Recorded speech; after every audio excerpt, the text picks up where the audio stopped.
Welcome to the Georgia Water Polo League's video on how to keep the table.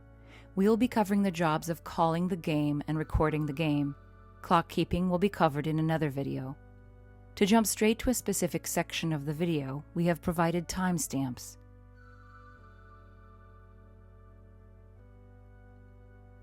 We will start with the job of recorder. The bulk of this video will be devoted to this job. For recording, this is how to set up the score sheet before the match begins.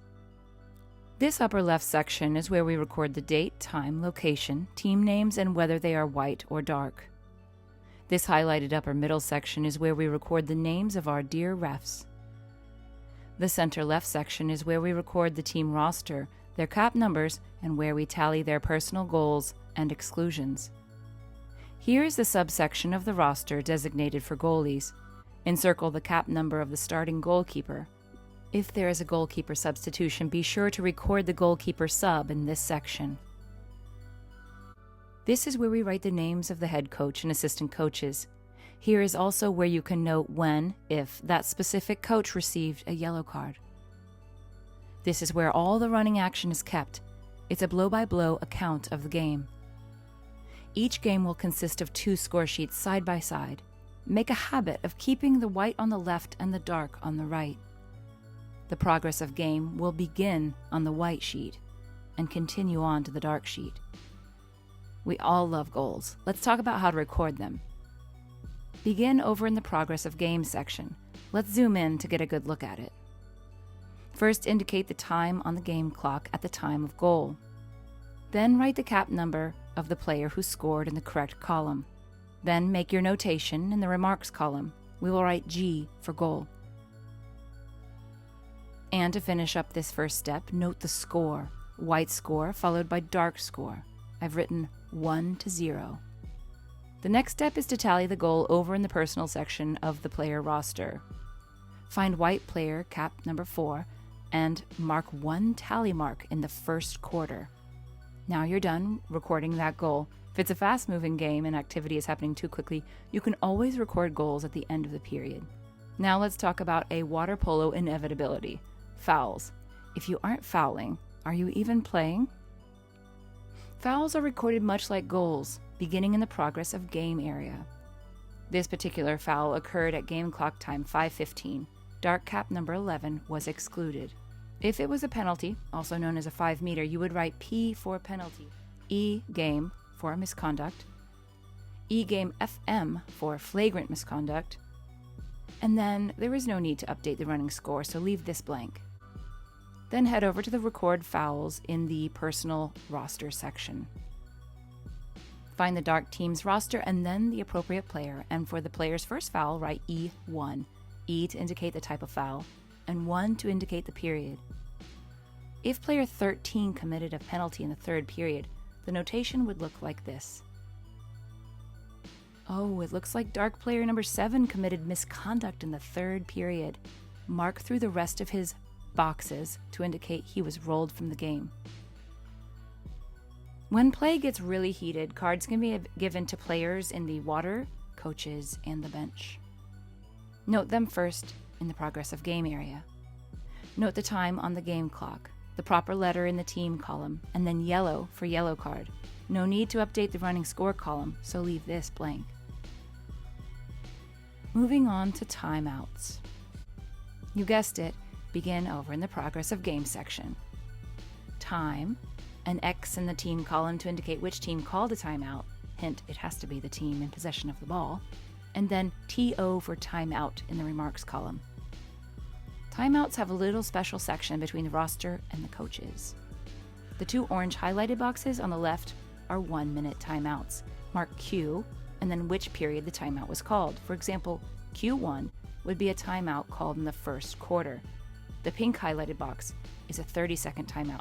Mark it similarly. They can be called in any order. Here it shows that the team has called a 1-minute timeout in the third and fourth period, and a 30-second timeout in the third period. When the team takes their last timeout, notify the ref. You may think it's time to rest when the end of the period alarm blares loudly, but no, you have some auditing to do. First, draw a thick horizontal line in the progress of game section to show where the break entered in the blow-by-blow. Then, make sure the personal tick marks match the goals for white. Make sure the tick marks match for the dark team as well. Exclusions should be all accounted for. And timeouts should also balance out between the progress of game and timeout section for each team. This box in the very top middle portion is where you write the score of the quarter. Do these self-checks at the end of each period. Please also ask the refs to explain any calls that may have been confusing. The score reflected in this box is not a cumulative game score. It merely reflects the goals scored in that particular quarter. Here is an example. In the first quarter, Bulldogs scored 1, Hunters scored 4. Second quarter, the Bulldogs didn't score, and the Hunters scored 1, and so forth. The highlighted portion is the totaled score. At the end of the game, complete your standard end-of-period auditing, and then move on to jobs specific to the end of the game. Collect the end-of-game score and write it in the total score box. If the game is quite action-packed, you may need to use a third sheet. There should be an empty one provided in the table keeper's box. If the game needs a third sheet, label the white roster 1 of 3, the dark roster 2 of 3, and the empty roster 3 of 3. Then staple them together. Then ask the refs to sign off on the sheet. They'll come check your work and see if all is okay. A+ and a pat on the back for a good job. Sometimes being able to hear the whistles while you have your head down recording can give you a hint as to what is transpiring. So, let's talk about whistles and their meanings. One short whistle can tell you it's just a common foul. You don't have to record this. 2 short whistles indicates a turnover, whether it's a ball under or an offensive minor foul.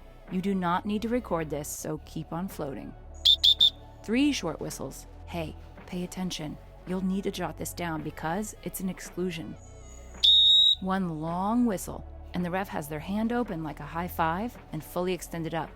That's a 5 meter. Let's record it. This is a goal. Yes, we record it.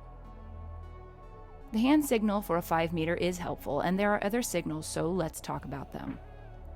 We'll begin with numbers. 1, 2, 3, 4, 5, 6, 7, 8, 9, 10 is a fist, 11, 12, and so on. When a number is a higher teen, like 16, the ref will keep one hand a fist, and the other will flash a 5 and a 1, like this.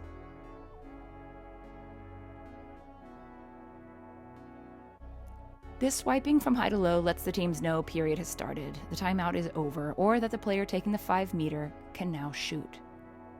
The ref in this image is showing the direction of attack with their right arm out. Their left arm is pointing down in the water where the ball should begin. 2 thumbs up means the ref's having a great time, or that it's a neutral throw, aka a jump ball. The arm out to the side and staying still indicates the direction of attack, and the arm moving up and out, combined with the exclusion whistle pattern, indicates it's an ejection, aka an exclusion. 2 hands sweeping from down to up and out, combined with the exclusion whistle pattern, means both players are excluded. Look for the cap number to follow. This symbol of rolling fists over each other combined with an exclusion whistle pattern means the player has been rolled. This means the player who is excluded has reached their maximum allowed 3 exclusions and they can no longer play in the game. This sign of low crossed arms being uncrossed combined with exclusion whistle means the player didn't reach their maximum 3 allowed exclusions, but what they did was serious enough for the ref to kick them out for the rest of the game. 5 meter whistle, combined with this sign, means penalty throw. This is labeled as a P on the record sheet. Goal whistle and this sign followed by the number of who scored. 2 meter corner throw. One arm stays stationary for this call and the other arm does a big circle like in grade school PE. Stationary arm is pointing in the direction of the team who has received possession of this. It is not a recordable call.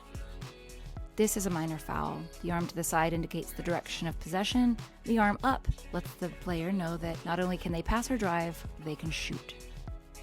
Managing exclusions. For an exclusion foul, raise the white or dark flag to wave the players back in after they've sat in their corner for 20 seconds. Keep the flag raised until the player sees the flag and enters the pool.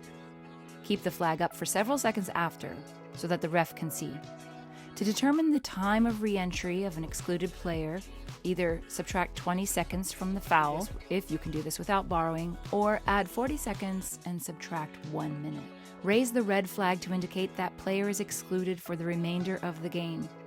Keep the red flag raised during the entire exclusion period until the player has been substituted.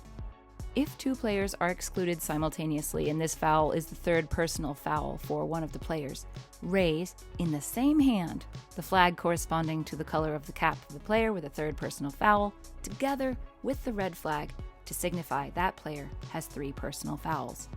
Calling the game is an important job because we have just learned, in action-packed games, the recorder will have their head down, jotting all the notes and may miss a call or two. Speak clearly and concisely. The pool area can get loud, and it's important that recorder gets the right notes down. When calling the game, it helps to call in the order that the sheet lists left to right.